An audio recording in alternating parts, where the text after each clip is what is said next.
Hey guys, my name's Zach Winters. My topic is effective communication.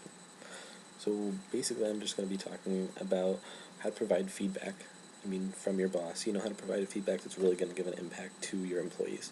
And then also how, as an employee, to receive that feedback.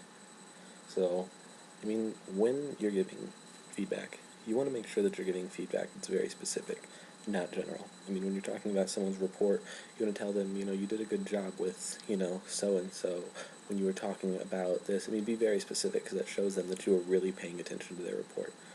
So, rather than just saying, hey, you did a good job, that doesn't show that you actually paid attention to it. It's just you're throwing out the nice little compliments.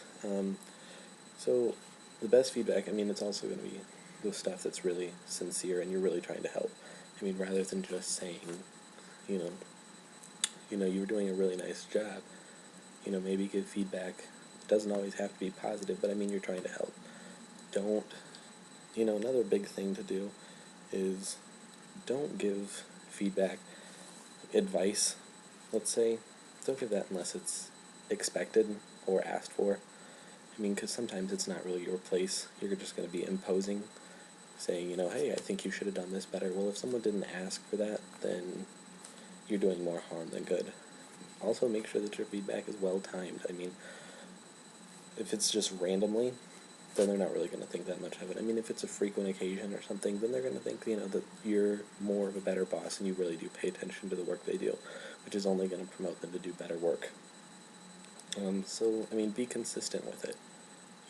Make sure that you're reading all of their reports and you're constantly giving them feedback on every report. It's only going to make them feel better about their job and make them work harder. So, and from the employee standpoint, as far as receiving feedback, when you're that employee, you want to try to really control your defensiveness. I know plenty of times when I've been talked to by a boss that instantly I just want to jump into how it's not my fault. I didn't do it. Somebody else did. But, you got to do that. Try to suspend all your judgment. They're not just there to insult you. You got to think about it from a whole worldly standpoint. Say you were slacking or something and you want to put in there, hey, I just had a tired day. Well, think about it from their perspective. They're a boss coming in and finding you. And if you were slacking that day, regardless, you've had a bad day, that's understandable. But, think about it from their point of view. Also, listen to understand. When you're listening, don't just kind of zone out and act like you're just trying to get through it. Really want to pay attention. Show them, act with your body language and stuff. Like, ask questions. Show them that you're really, really into what they're saying and you really want to know. This is going to help a lot. It's going to improve the relationship between you and your boss. It's going to make him giving advice to you so much easier. It's going to make everything go a lot smoother. You won't have any more issues with giving or taking feedback either way around. Summarize, reflect what you hear. Show him, prove to him or her, your boss, that you are really paying attention, that you're taking everything they're saying to heart. It's really going to make things a heck of a lot easier.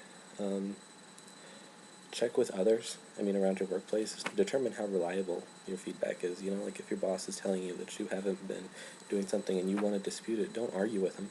Go talk to some of your other coworkers, maybe see, hey, get an honest opinion on how you've really been working lately. Because then, maybe if there is some different stories going on, that's something you can talk to your boss, but it's going to sound a lot better when you've actually done your homework rather than just saying that your boss is wrong.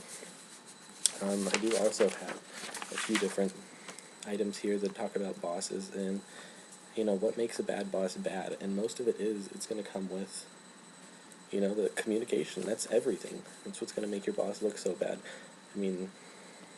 When a boss starts to favor people, it's going to make the worst. I know personally that I've never liked a boss who favors the brown-nosers and the tattletales and those who just go around to snitch on you. Everything of this revolves around the communications. Bosses who use your disciplinary measures inappropriately. When... Yep.